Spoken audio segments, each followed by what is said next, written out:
La grâce et la paix nous sont données de la part de Dieu le Père et de Jésus-Christ notre Seigneur. Amen. Sans fin, Seigneur, nous chanterons ton amour.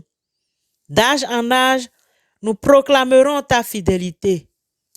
Oui, nous le savons, ton amour est établi pour toujours et ta fidélité est plus ferme que les cieux. Le monde célèbre tes merveilles, Seigneur, et l'assemblée des croyants ta fidélité. Seigneur Dieu de l'univers, qui est puissant comme toi, c'est l'amour qui rayonne de toi. Heureux le peuple qui saura t'acclamer. Tout le jour à ton nom, il dansera de joie.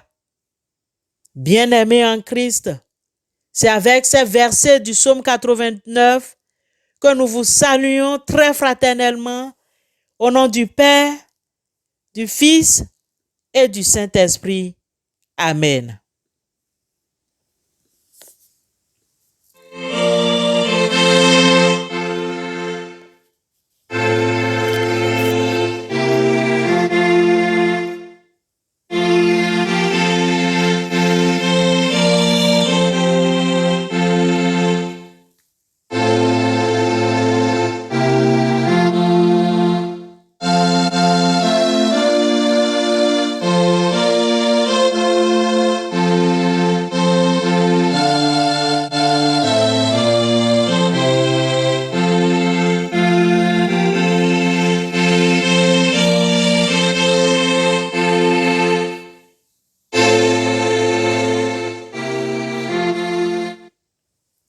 Bien-aimés dans le Seigneur, le texte qui fait l'objet de notre enseignement se trouve dans le livre de Ésaïe 38, 1 à 5. Ésaïe 38, 1 à 5. Là, il est écrit: En ce temps-là, Ézéchias fut malade à la mort. Le prophète Ésaïe, fils d'Amon, vint auprès de lui et lui dit: Ainsi parle l'Éternel, donne des ordres à ta maison, car tu vas mourir et tu ne vivras plus. Ésaïe tourna son visage contre le mur et fit cette prière à l'Éternel. Ô Éternel, souviens-toi que j'ai marché devant ta face avec fidélité et intégrité de cœur, et que j'ai fait ce qui est bien à tes yeux. Et Ésaïe répandit d'abondantes larmes. Puis la parole de l'Éternel fut adressée à Ésaïe en ces mots: Va et dis à Ézéchias: Ainsi parle l'Éternel, le Dieu de David, ton père. J'ai entendu ta prière, j'ai vu tes larmes. Voici, j'ajouterai à tes jours 15 années. L'arbre sèche, la fleur tombe, mais la parole de notre Dieu subsiste éternellement. Amen. Bien-aimés en Christ Jésus, ce matin, nous allons continuer notre étude sur les attributs de Dieu. Hier, nous avons vu que Dieu est immuable dans son essence et dans ses attributs. Aujourd'hui, nous allons aborder un autre attribut de Dieu qui est la fidélité. Comme vous le savez, un prophète est le porte-parole de Dieu auprès de son peuple pour le reprendre, l'avertir, le ramener, le consoler. Les prophètes de l'Ancien Testament sont parmi les personnages les plus intéressants de la Bible. Leur voix stridente, leur message intrépide, leurs sentiments de chagrin, de colère et d'indignation et les représentations occasionnelles de leur message font d'eux des gens qui ne pouvaient pas être ignorés, même si on ne pouvait pas toujours être confortable en leur présence. Envoyés principalement d'Israël et de Juda, ils indiquaient au peuple élu sa vocation en Dieu. Tout au long du livre d'Ésaïe, une part importante de l'attention du prophète est accordée à la proclamation du Messie à venir, celui qui devait finalement rétablir le règne de Dieu sur la terre et qui apporterait avec lui la justice, la miséricorde, la guérison et la restauration. Au chapitre 38, la première mission du prophète Ésaïe est celle d'un médecin chargé de donner son avis sur un malade dont l'état est désespéré. Ézéchias est malade et Dieu lui envoie son prophète pour lui annoncer qu'il va bientôt mourir. Ézéchias prie, rappelant à Dieu sa fidélité, puis il pleure amèrement. Le nom Ézéchias signifie Yahvé a fortifié. Il était le fils d'Akaz, le 13e du roi de Juda, et son règne dura 29 ans. Il fut un bon roi qui cherchait à obéir à la loi de Dieu. Il répara le temple et rétablit les services religieux. Son règne fut prospère. Sa réussite technique la plus grande fut la construction de l'aqueduc de Siloam, 533 mètres, qui servait à approvisionner Jérusalem en eau. Sa guérison miraculeuse devait lui donner l'occasion de témoigner de la grâce de Dieu auprès des habitants des pays environnants. Le roi Ézéchias est couché, peut-être pour la première fois de sa vie. Le roi est impuissant. Normalement, il contrôle la situation, mais maintenant il est malade. Il pourrait bien mourir. Il ne peut rien y faire. Seul Dieu peut faire quelque chose pour lui. Il pourrait faire un miracle. Le roi Ézéchias se tourne et se retourne sur son lit. Il ne mérite pas cela, car il a obéi à Dieu et a été fidèle. Il a fait ce que les prophètes lui disaient. Qu'allait-il lui arriver maintenant? Allait-il guérir? Dieu aime Ézéchias et il sait qu'il a des questions. Il envoie donc le prophète Ésaïe lui parler. Ésaïe s'approche du lit d'Ézéchias. Ésaïe détient une nouvelle que le roi ne veut pas entendre.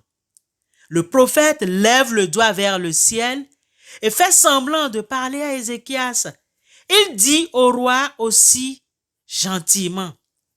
En ce temps-là, Ézéchias fut malade à la mort.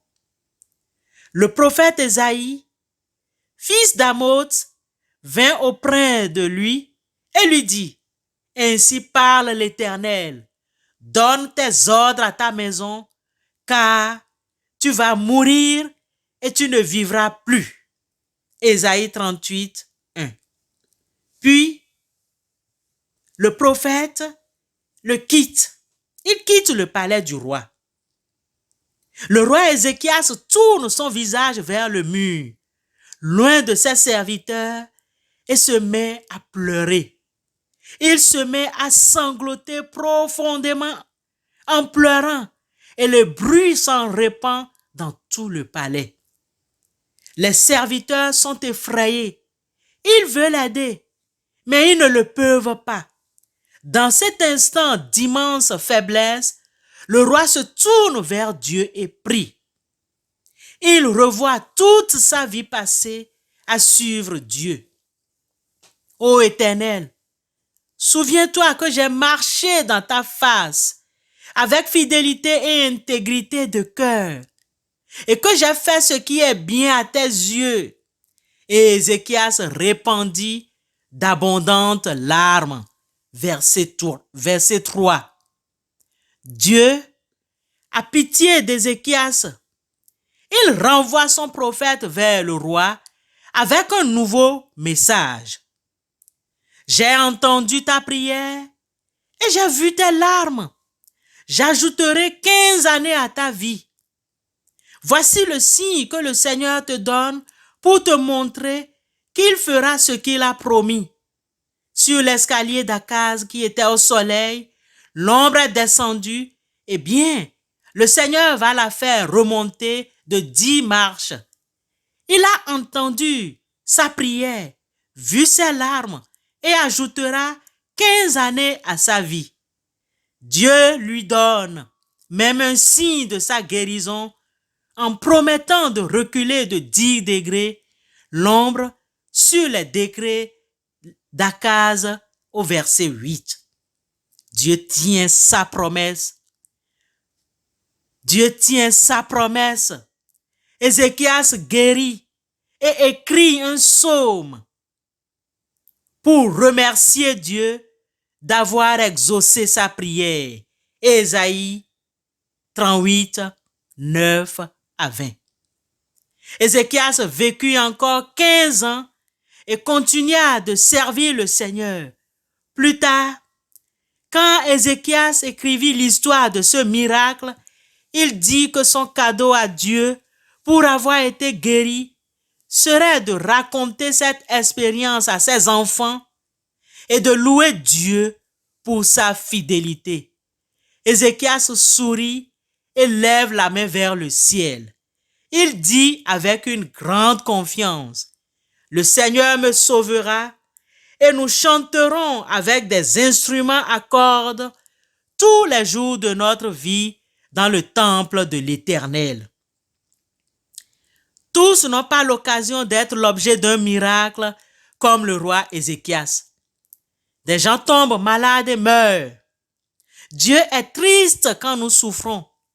Il a promis qu'un jour, Jésus reviendrait pour nous amener au ciel et nous vivrons éternellement avec lui.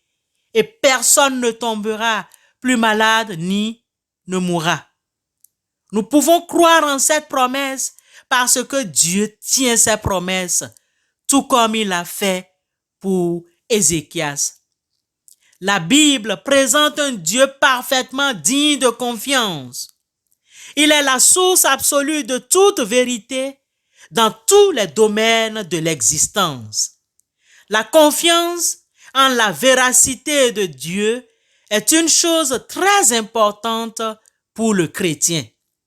Chers frères et sœurs en Christ, la promesse que Dieu fait à Ézéchias de prolonger sa vie est en fait un don de sa grâce à l'égard d'Ézéchias, d'Ésaïe et de nous aujourd'hui. Il nous promet la vie éternelle, une vie prolongée à jamais, non pour 15 ans seulement. Tout comme Dieu a tenu la promesse qu'il avait faite à Ézéchias il y a très longtemps, il tiendra ses promesses à notre égard aujourd'hui. Frères et sœurs en Christ, que pensez-vous des promesses que Dieu nous a faites? Les promesses que nous venons de lire se rapportent à la guérison. Et c'est ce que Dieu a fait pour Ézéchias. Parfois, nous n'avons pas seulement besoin de trouver la guérison pour nos maladies, mais aussi pour nos problèmes. Bien-aimé au bout des ondes, toi qui m'écoutes ce matin, quels sont tes problèmes pour lesquels tu as besoin de guérison? Péché, blessures causées par les paroles et les actes d'autrui, mauvais sentiments suscités par des situations ou des personnes, etc., etc.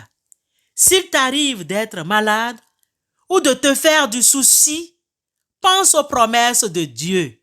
Elles te sont destinées et elles sont fiables.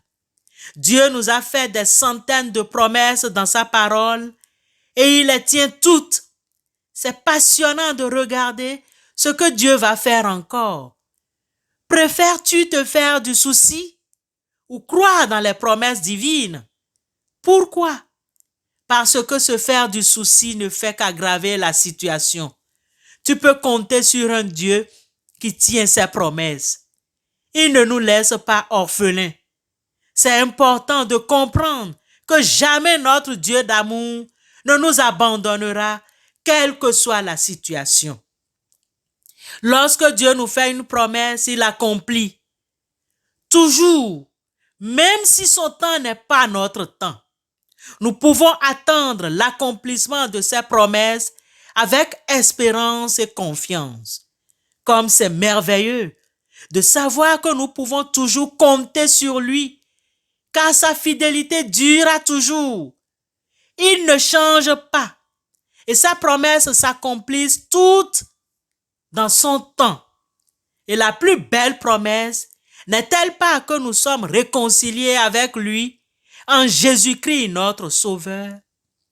Dans la deuxième épître de Paul à Timothée au chapitre 2, verset 13, si nous sommes infidèles, il demeure fidèle, car il ne peut se renier lui-même. Dieu est fidèle et nous devenons fidèles grâce à sa présence active en nous. Être fidèle signifie rester ferme à ce que nous savons être vrai, surtout dans les combats spirituels.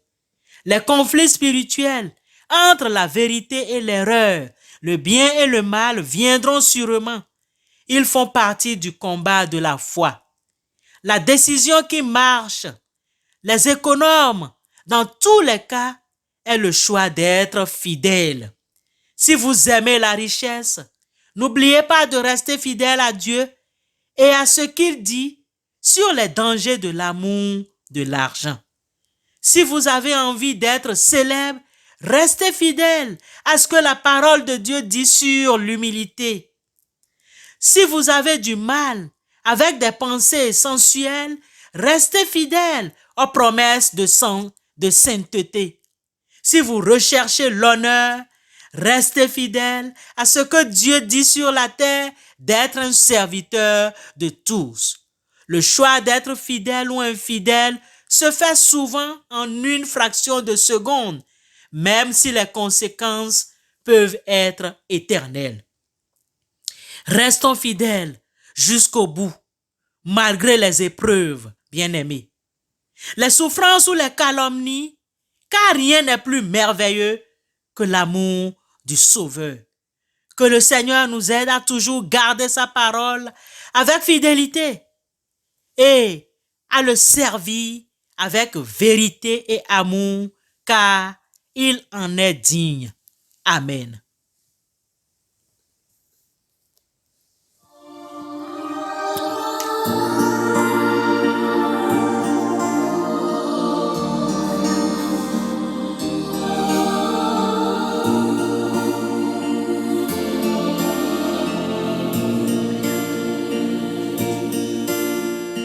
Oui, ta fidélité, Dieu secourable, plus ferme que les monts, durera toujours. Tout le long du chemin, grâce ineffable, mon âme trouve en toi force et secours. Dieu de fidélité, de paix, de vérité, ton doux regard toujours veille sur moi. Tu m'as aimé, Seigneur de toute éternité, Dieu de fidélité, mon Dieu, mon roi. toi.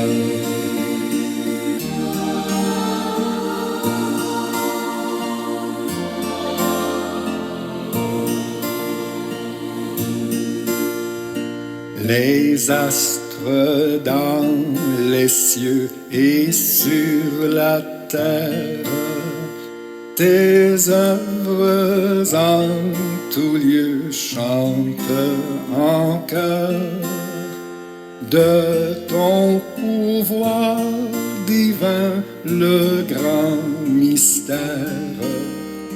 Proclame ton amour, Dieu rédempteur, Dieu de fidélité, de paix, de vérité. Ton doux regard toujours veille sur moi. Tu m'as aimé, Seigneur de toute éternité, Dieu de fidélité, mon Dieu, mon roi. Oui, Dieu de fidélité, Dieu d'amour, Dieu qui est toujours à nos côtés. Merci pour cet enseignement que tu nous as donné. Merci parce que tu nous enseignes, tu nous nourris. Merci pour cette fidélité. Que devons-nous faire? Encore une fois, cette question se pose à nous ce matin. C'est simple. Intercédons les uns pour les autres. Prions Dieu. Seigneur Dieu, tu nous donnes de t'appeler Père, car nous sommes tes enfants. Mais quand nous regardons l'ouvrage des cieux, ouvrage de tes mains, nous nous disons aussi, tu es fidèle. Merci pour ta fidélité. Merci parce que tu es toujours là quand il le faut. Toujours là quand on a besoin de toi. Oh, quelle fidélité. Toujours là quand on est mal pris. Toujours là quand ça va bien aussi. Quelle fidélité. Seigneur, tu es disponible toujours. Il suffit de frapper à ta porte. Tu es là, sur le seuil, pour nous accueillir. Tu es toujours fidèle. Merci, éternel Dieu. Accorde-nous de recevoir dans la tranquillité du cœur tout ce que tu nous donneras au cours de cette journée qui commence. Donne-nous la force de supporter la fatigue et les événements quotidiens. Accorde-nous de nous livrer entièrement à ta sainte volonté. Prépare-nous et soutiens-nous à chaque heure de ce jour. Celui qui est fidèle dans les moindres choses l'est aussi dans les grandes. Et celui qui est injuste dans les moindres choses l'est aussi dans les moindres. Luc 18, Luc 16, verset 10, j'allais dire, Père. Dieu, apprends-nous à marcher par la foi et non par la vue. Que nous n'oublions jamais dans les circonstances imprévues que tout nous est envoyé de toi. Apprends-nous à agir avec droiture et sagesse avec chacun des membres de nos familles, sans troubler ni peiner personne. Et maintenant, Seigneur, nous te prions pour les personnes qui se sentent seules. Sois avec eux pour les rassurer de ta présence et en même temps, nous t'en prions, aide-nous à vivre notre foi afin que personne ne se semble seul. Éternel Dieu, notre Père, en Jésus-Christ, avec tous les frères en quelque lieu que ce soit, et avec cette assemblée de fidèles réunis au bout des ondes, nous te prions, Éternel, pour les malades, pour tous nos frères et sœurs qui souffrent dans leur esprit et dans leur chair. Nous te prions pour tous ceux qui, à travers le monde, ont perdu santé et qui sont dans la détresse. Dieu, exauce-nous pour l'amour de ton Fils, Jésus-Christ, notre Rédempteur. Amen.